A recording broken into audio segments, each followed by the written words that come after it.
Time for us to focus on Shelton. It's brought to you by our Community Credit Union. I'm happy to have City Administrator Ryan Wheaton and from Shelton Parks, Mark Ziegler. Morning, guys. Good morning. Hi, Jeff. How are you?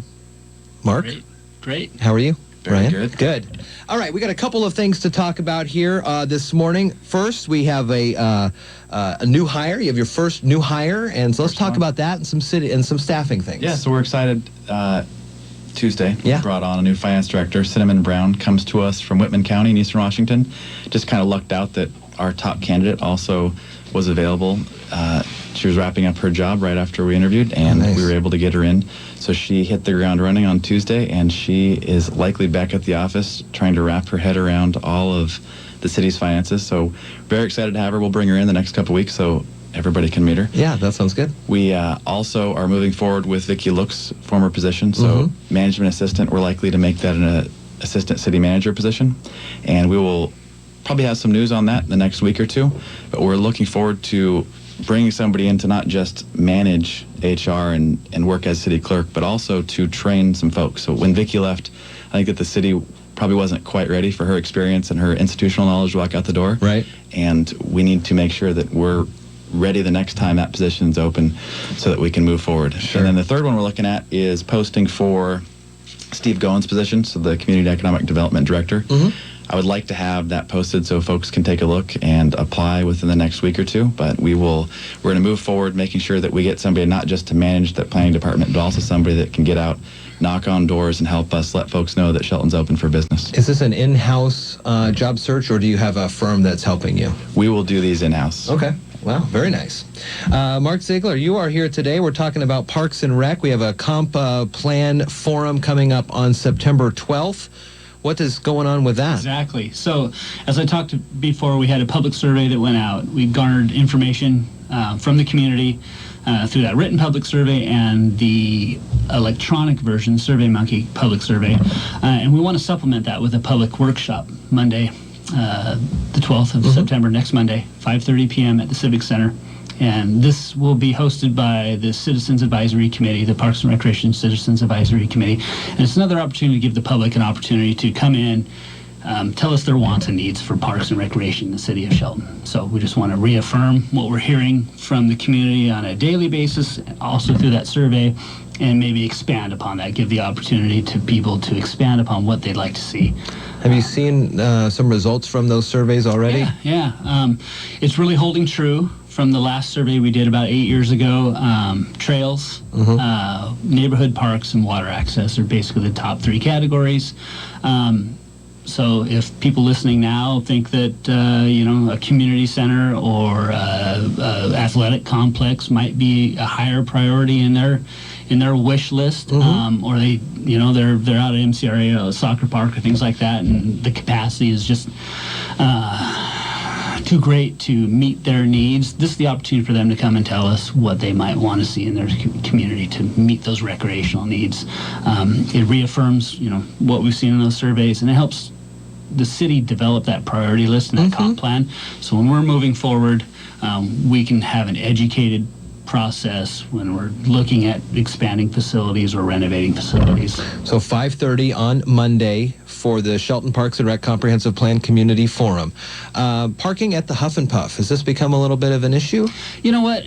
It was an issue. I think we've really addressed that quite well with cooperation from the school district. There's been some fencing changes up there. The students are no longer encouraged to park there, Right. allowed to park there. We had some feedback from the public that wanted to use the trail for exercise during the day, and really the parking lot was inundated with cars from the student lot, and it became a safety issue really for those students. They showed up to school quite early. It's still dark outside in the winter. They're crossing that street in all different areas, so that fence was put up by the school district to direct them to the sidewalk.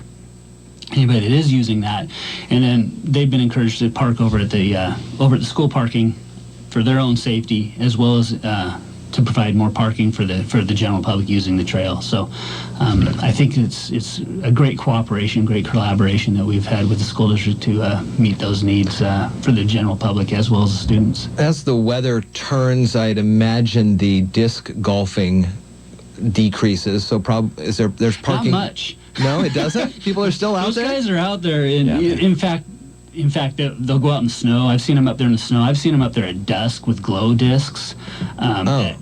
When it's quite dark. So no, not so that really. overflow parking may not be exactly very good right. either. Yeah, Okay. and they utilize that parking because we have a Santa can up there. We have a drinking fountain and facilities like that right there at the Huff and Puff. So they'll utilize that as well. And so it serves a multitude of functions up there, as well as overflow parking during football games and things like that. So I think that fence, the new crosswalk, hopefully we'll have some new signalization up there.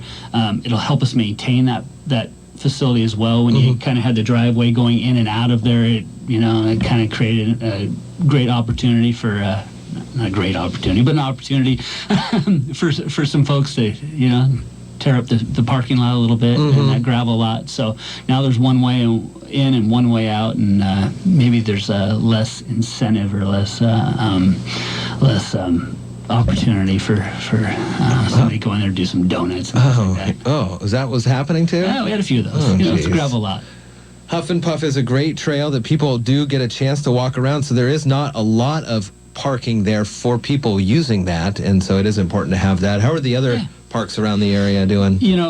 Great. We're getting into fall, leaves are dropping, things like that, and the big process actually happening today is the maintenance on Neyland Park, the Imagination Station playground.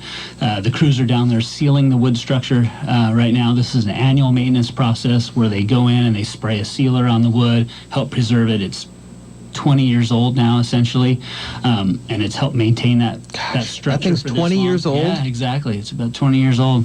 So it's helped maintain that structure for this long, and so we're really diligent on keeping up on that maintenance because it's irreplaceable. Oh, it yeah. really is. I mean, that structure is something that was built with the community, all through the community process, and we really would have a tough time replacing that at this point. So we want to make sure we maintain it to its highest level. It is nice because I'm looking at this 10-day forecast, and it is sunshine and into the 80s next week again. We have one little last bit of nice weather. This will be perfect for that ceiling. People have to kind of pay attention to it. We'll put out a press release when it's open again, but with that weather, that sealer will set up. It'll soak into the wood, help cure it. We replace some chains and some hose that covers the chains. We check all our S-hooks and all our binders and slides and all those things at this time. Make sure we're meeting those safety standards that are critical on playgrounds, and then we'll let everybody know when it's open again. Very nice. Mark Ziegler from Shelton Parks. Ryan Wheaton, the new city administrator. How long now? 2 weeks? A month. Has it been a month already? That? Oh my gosh. You're settling in good then. I'm settling in. I hear nothing but good things. Thanks, I appreciate it. It's 8:56 at iFiber One News Radio. You guys have a great rest of your day.